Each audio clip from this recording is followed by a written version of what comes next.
第129章突破七星。操纵着摇摇摆摆的身体，萧炎心惊胆战地飞越过了这几十米的深渊。待到达对面之后，还来不及降落，体内宣布告捷的斗气便是飞快地将背后的紫云一缩的一声给收了回去。顿时，半空中一道人影发出一声悲哀的惨叫，然后呈直线垂直掉落，撞进了一处柔软的草地之中。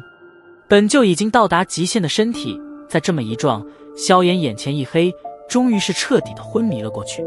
在萧炎昏迷后，药老这才晃荡着从戒指中飘荡而出，望着狼狈的萧炎，不由得无奈地摇了摇头，双手将之托起，然后对着魔兽山脉深处缓缓行去。